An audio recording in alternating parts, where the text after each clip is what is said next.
Before 6 months, babies can literally interpret every sound of every language in the world. But as they get to 6 months, the neural pruning starts to happen, and their brain really focuses in on the language that they hear spoken to them most often. And by the time they're 12 months old, they lose that ability to interpret sounds of all the different languages. So it's so important that we start talking, reading, singing to babies as early as possible, even in utero, because we're giving them the foundation for their own language before they're even able to talk.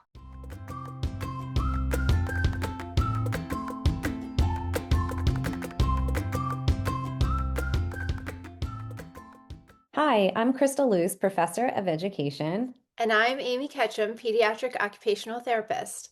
Welcome to Plant the Seed of Learning, the podcast where we merge education and medical models to bring you science-based practical insights in all things early childhood. Whether you're a parent, teacher, therapist, or policymaker, we're here to help you support children from the start. Whew. Before we get started on our review of research today, we're going to play a fact or myth game about brain development.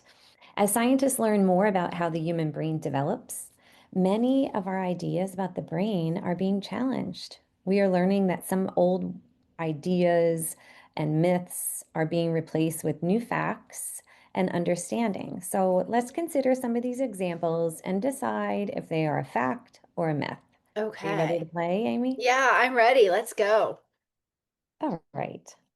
So, at birth, the brain is fully developed, just like one's heart or stomach. Ooh, such a good one. This is a myth. Actually, most of the brain cells are formed before birth, before a baby's even born.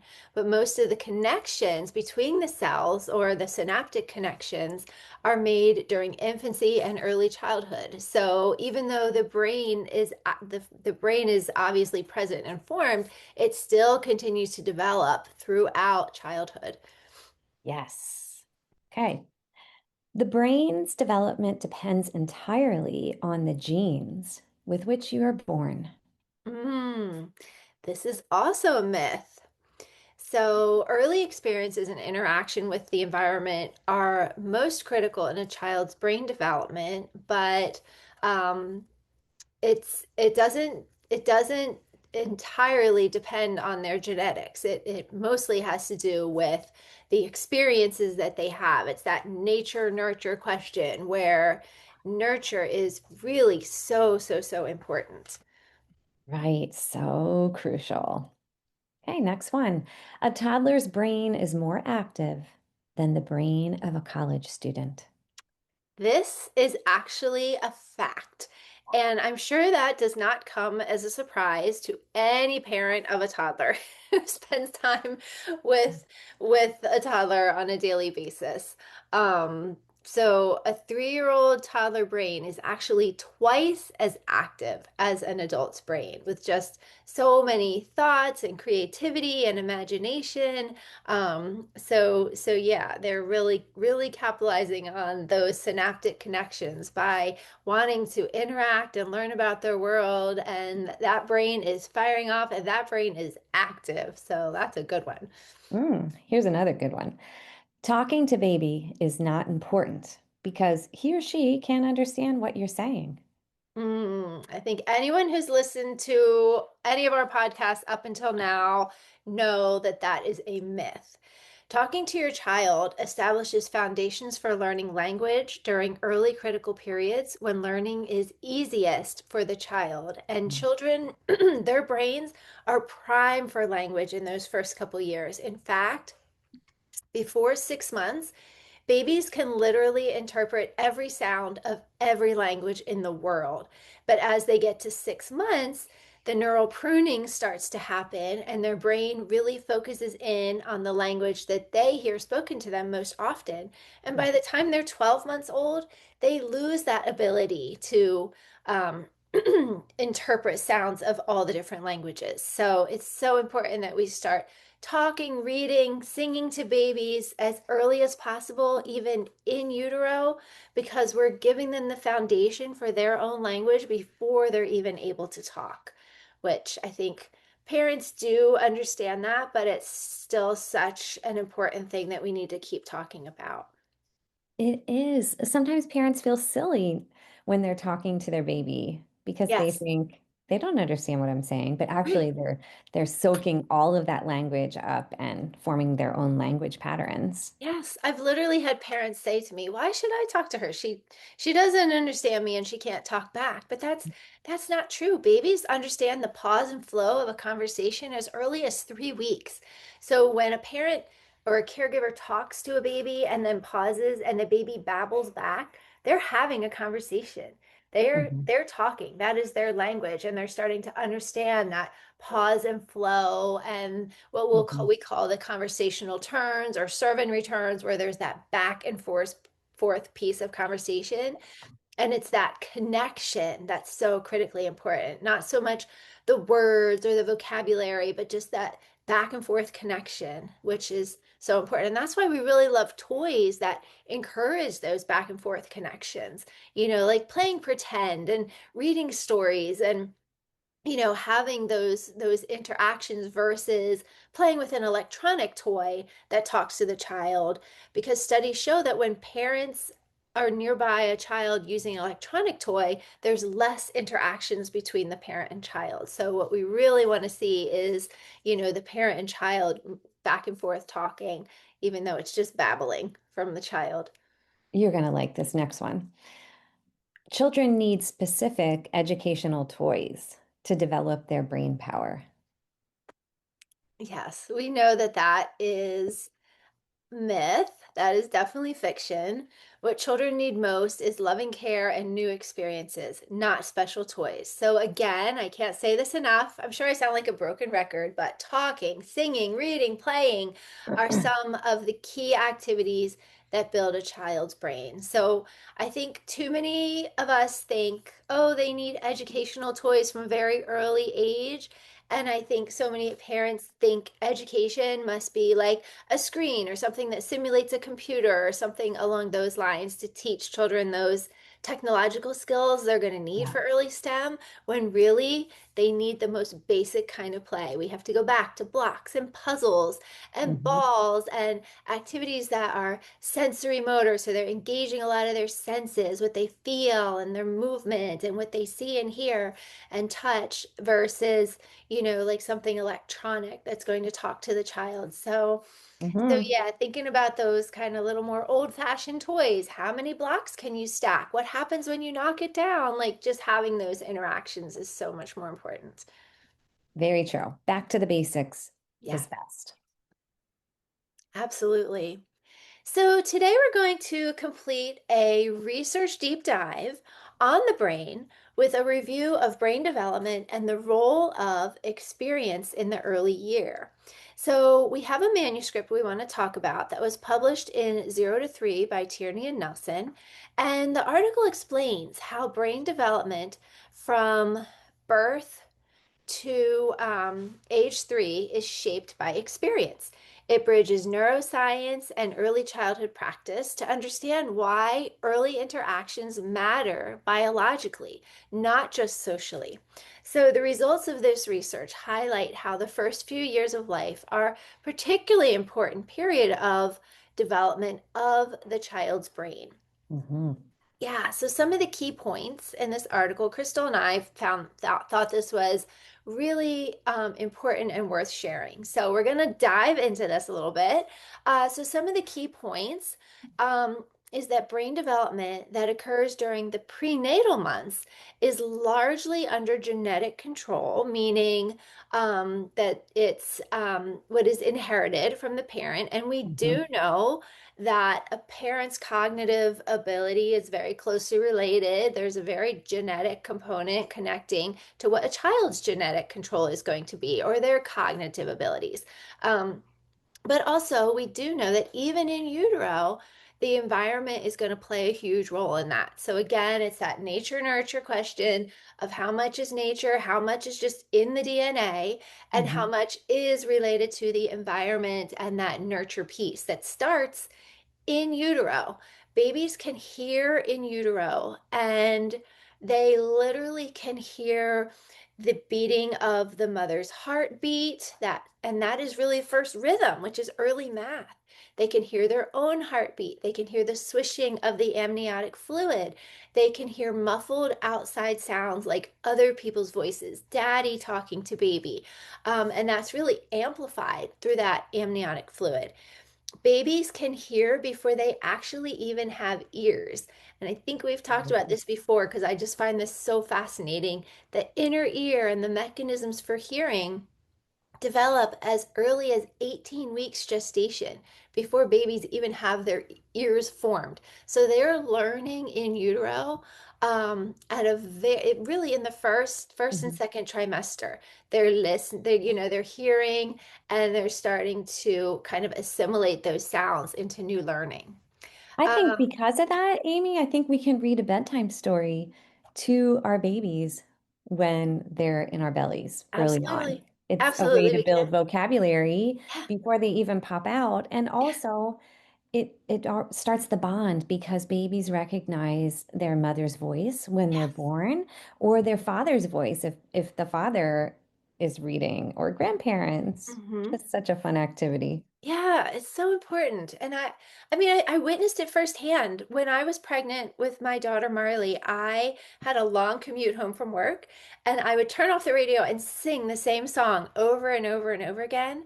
And when she was born, unfortunately, she had to go into the NICU. But the first time I was able to go see her, they told me she was just screaming, screaming, screaming, screaming, screaming. And I took her and held her, and she was still fussing. And I started singing that song. And her eyes just opened and she looked up at me and stopped crying and was just so calm and content. And I swear she knew Oh. that song.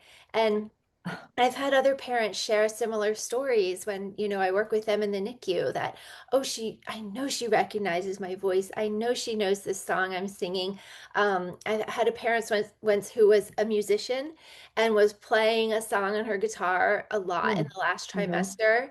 And she started singing that in the NICU, and the baby just immediately calmed and looked for mom. And, you could definitely see the recognition. So I've seen it firsthand. It's really cool to see that learning take place when It they're makes you small. wonder. I Yeah. mean, this isn't research backed what I'm going to say, but when I had my oldest in my belly, I was taking principal certification courses. So all courses on leadership. And for some reason, and I always attribute it to that, he went into leadership today. That's his career. So Oh my I feel gosh. like, he got a start Yeah. in utero listening to all of the lectures that I was sitting in. Oh my gosh. I love that. That's so Yeah. great. Yeah. So back to the article, some key stages of brain development. It begins with the rapid brain growth. So the brain actually grows very dramatically during the first couple years of life. By age 3, it reaches about 80 to 90% of the adult size. So, when babies are born, they already have all the brain cells, which are called neurons, in place, but there are very few connections between those neurons. So, what happens is over the course of the first several years, a process called synaptogenesis, which is when those synaptic connections occur between those neurons. And they occur at a rate of 1 million connections per second in an adequately stimulated baby. So, in Awesome. those early years, the brain forms an overabundance of neural connections. Mhm. And that is through all their experiences. We talked about the sensory motor. So it's what they see and what they hear, and the movement on their body, and the touch on their body, and taste and smell, and everything they take in from all their senses is how this new learning occurs. So these neural connections in their brain are shaped by these early experiences. So the brain in utero and within that first year actually make double the amount of connections that it will need throughout its lifetime. So over the next couple years, it goes through a process called pruning, where the connections that are used most often become stronger and stronger and stronger, and the connections that are not used as much are eliminated. That's why English speaking baby will eliminate the connections that will help them to understand Swahili, for example, or Mm-hmm. activities that they're not doing, they're not introduced to.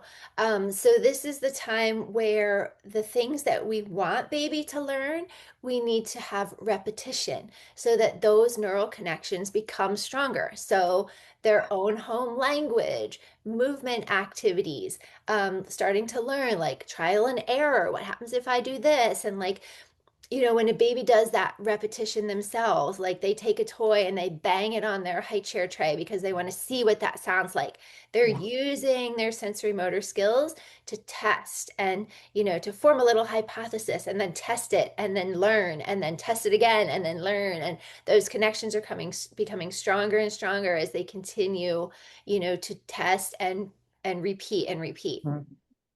Another process that's occurring that's discussed in this article is myelinization.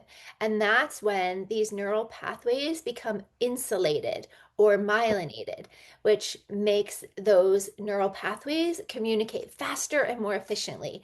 So that supports motor skills, language, and thinking. And again, that occurs through that constant repetition, that myelinization.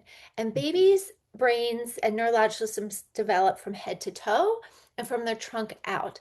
So when we're talking about that myelinization of the neurological system throughout the brain, down the spine, and through all the motor pathways and neurological pathways in the body, it's head to toe and trunk out. So that's why we see babies able to control their head movement before they can control their body. So they hold their head up first, then they get the strength and dexterity through their shoulders and hip girdle. Then eventually, when they have core strength here, that translates to dexterity here.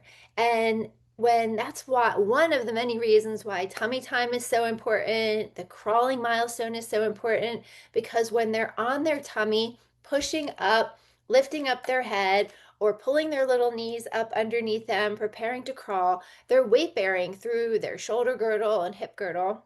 Mhm. And that helps to build core stability. Think like planking for adults. So when we have that core stability here, they have the control to have the dexterity out here.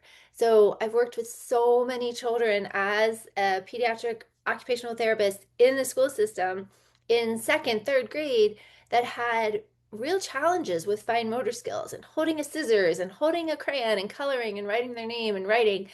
And when I tested their strength, they had very poor strength at their shoulders and their core. So we really had to go back to getting down on the floor in hands and knees because so often these were children that never were in tummy time and never crawled.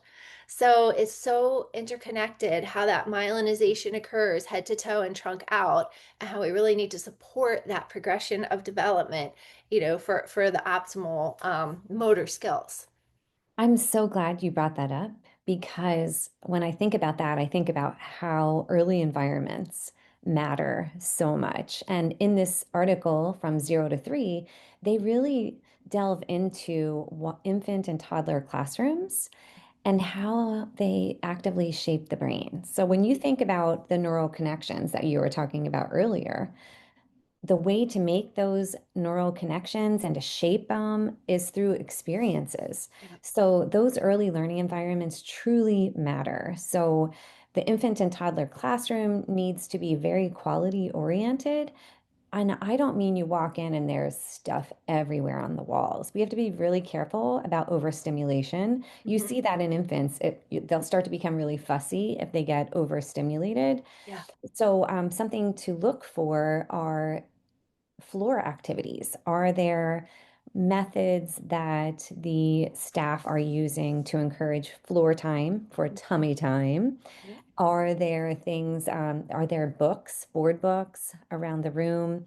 And even parents at home, things to consider is how to encourage early literacy through the reading of those board books. It's never too early to read to your child. It's never too early to encourage baby to well, it is too early. Be careful doing the head up too soon Mhm. because baby's strength isn't in the neck early on. So we have to really be careful that we're supporting them early on. We don't want to Exactly. encourage that. But any activities to encourage tummy time as babies develop, so Mhm. important. Mhm. Yeah, supervised tummy time. And I think so many parents are scared of tummy time because of the back to sleep Hmm. initiative, which is critical, which babies sleep on their back with nothing else in the crib and no blankets and no pillows and no bumpers on their back. And that's really, really important for safe sleep. And I think parents are very fearful of putting babies on their tummy ever. But studies show during awake, alert playtime, when babies are supervised, tummy time is so beneficial. And I have a lot of parents tell me, like, when I go into homes, like, oh, I don't do tummy time because I have a cat or I have a dog, I don't want to put the baby on the floor. I understand that. It doesn't even have to be on the floor. Babies can be supervised in tummy time on their changing table for a couple minutes after a diaper change, with parent right there Hmm. talking to them. Hmm. Maybe you hold a toy in front of them and encourage them, to Hmm. lift up their head and look at the toy. Parents can have baby on the bed with them in tummy time, again, supervised, just for 5 minutes here and there. If a parent puts a baby on their chest and then lies back on a sofa or recliner, that Yeah, counts as tummy time. that was Baby's my head is right favorite. here. Yeah, absolutely. And you talk to the baby, encourage the baby to lift their head and look at you in the face. That counts as tummy time.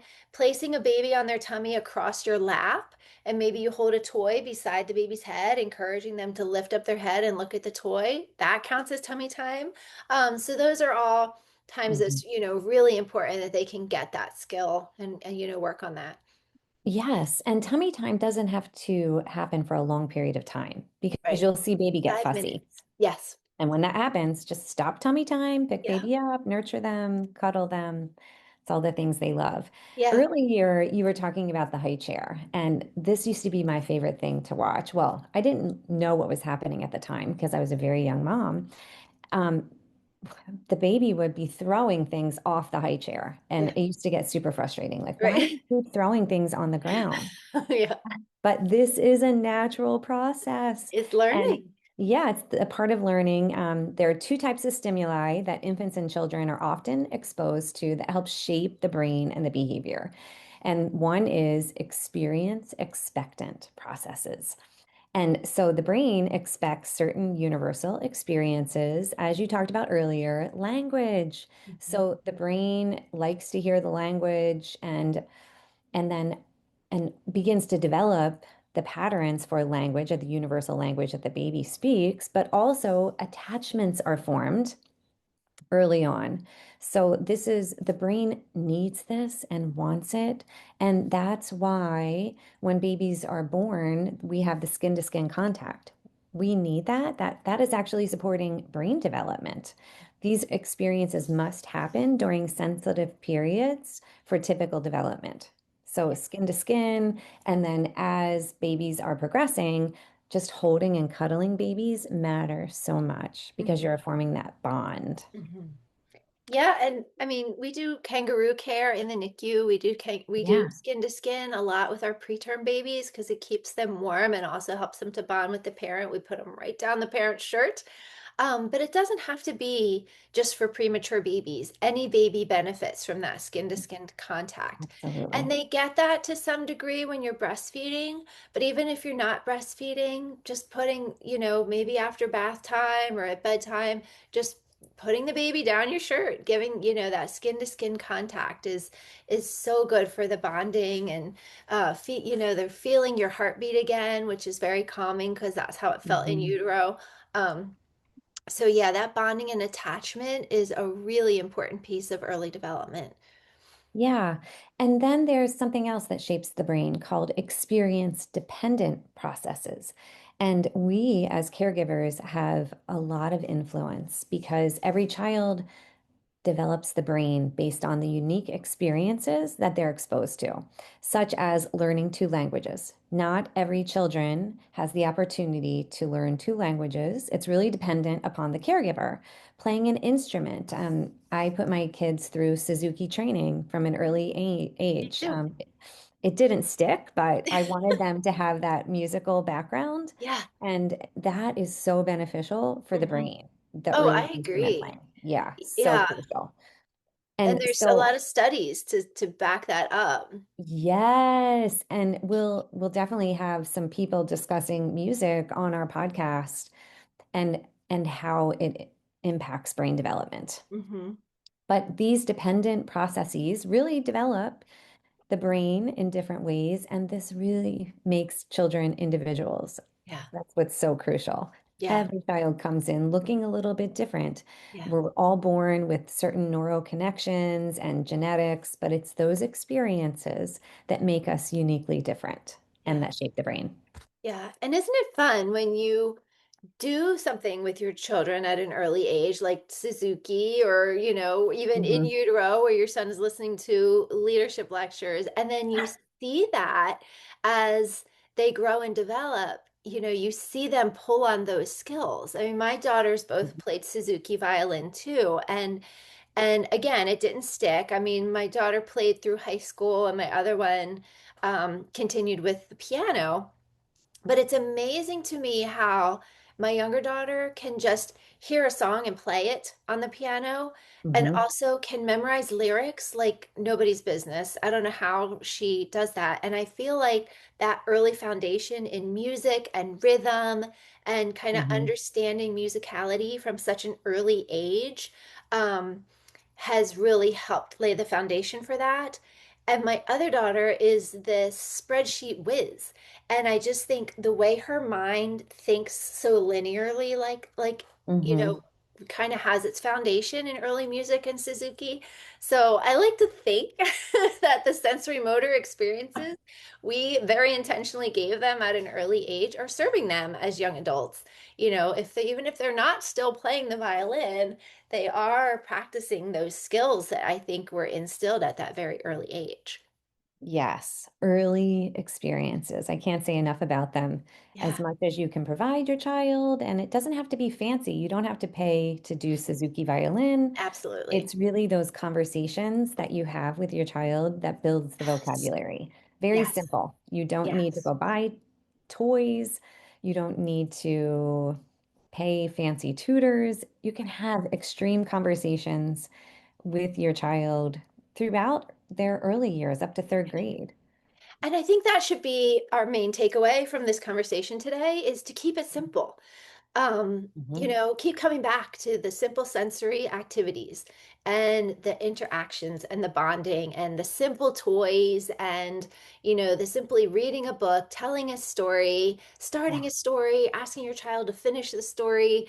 Those simple interactions are so critical for child development. exactly. Simple, but also don't be afraid to use high level vocabulary with your Yeah, child because that's how absolutely. they learn those words. Yeah. So let's sum up today. We learned a lot. We talked about some great brain development activities and interactions. Brain development begins a few weeks after conception and is thought to be complete by early adulthood. The basic structure of the brain is laid down primarily during the prenatal period and in early childhood, and the formation and refinement of those neural networks continue over the long term. So it's continuous. The brain's many functions do not develop at the same time, nor does their development patterns follow the same time frame in each child. It can look a little different. So if your child isn't at the same developmental space as another child, don't worry. Mm. Although basic sensation and perception systems are fully developed by the time children reach kindergarten, other systems, such as those involved in memory, decision making for sure, and emotion control, develop well into childhood. Hmm. Those systems need time to Yeah. develop. And the foundations of many of these abilities are constructed during the early years, Yeah. so we need to build that foundation so that they have success in decision making and emotional control as they get older.